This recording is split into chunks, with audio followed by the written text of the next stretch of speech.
بسم اللہ الرحمن الرحیم۔ قربانی کے مسائل کا بیان چل رہا ہے۔ اس سے پہلے ہم نے اور بھی مسائل بیان کر دیے ہیں جن کا اجمالی طور پر آپ لوگوں کے سامنے ذکر کر دیتے ہیں کہ ہم نے اس سے پہلے کون کون سے مسائل بیان کر دیے ہیں۔ تو سب سے پہلے ہم نے قربانی کا حکم اور قربانی کی فضیلت کو بیان کیا اور اس کے جو متعلقہ مسائل تھے اس کو بیان کیا۔ پھر اس کے بعد ہم نے تکبیر تشریق اور اس کے جتنے مسائل تھے وہ ہم نے بیان کیے۔ اس کے بعد ہم نے قربانی کا وقت بیان کیا کہ قربانی کا وقت کون سا ہے، کس وقت قربانی کر سکتے ہیں اور کس وقت نہیں کر سکتے، اور یہ بھی بیان کیا کہ قربانی کے دن کتنے ہیں اور کون کون سے ہیں، اور اس کے متعلقہ جتنے بھی مسائل تھے وہ ہم نے اس سے پہلے بیان کر دیے ہیں۔ اب ہم قربانی کے جانور کون کون سے ہیں اس کا بیان کرتے ہیں۔ قربانی کا جانور، قربانی میں صرف درج ذیل جانوروں کی قربانی جائز ہے۔ بکرا، بکری، دمبا، بھیڑ، گائے، بیل، اونٹ، اونٹنی، بھینس، بھینسا، ان کے علاوہ کسی اور جانور کا قربانی میں دینا جائز نہیں۔ اس سے معلوم ہوا کہ بعض لوگ جو مرغی کی قربانی کرتے ہیں یہ جائز نہیں اور اس سے قربانی ادا نہیں ہوتی۔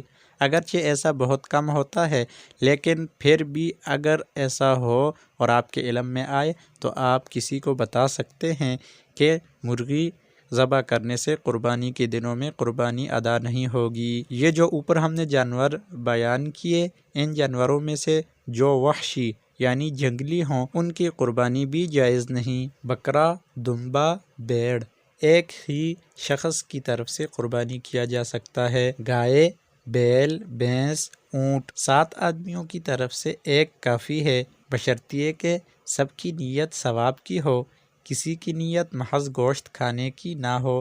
یعنی یہ جو بڑے جانور ہیں جس طرح گائے ہو گئی، بیل ہو گیا، بھینس اور اونٹ وغیرہ، تو اس میں 7 آدمی شرکت کر کے اپنے حصے کے پیسے ڈال کے قربانی کر سکتے ہیں، لیکن شرط یہ ہے کہ سب کی نیت ثواب کی ہو۔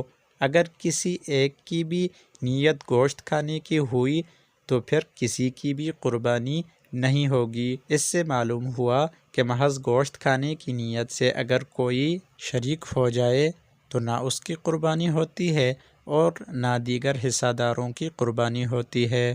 اس لیے قربانی میں دوسروں کو شریک کرنے میں بڑی احتیاط برتنے کی ضرورت ہے۔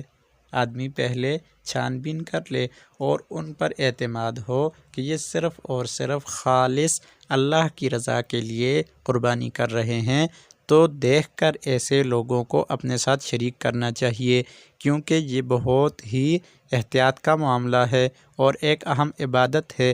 اگر انسان پیسے بھی خرچ کرے اور پھر بھی اس کو وہ مقصد حاصل نہ ہو تو پھر کوئی فائدہ نہ ہوا۔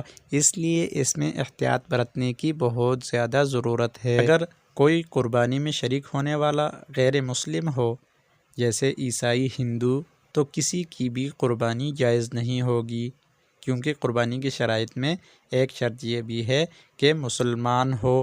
اگر کوئی غیر مسلم ہو یا جس کا عقیدہ خراب ہو تو پھر اس کو شریک کرنے سے قربانی کسی کی بھی نہیں ہوگی۔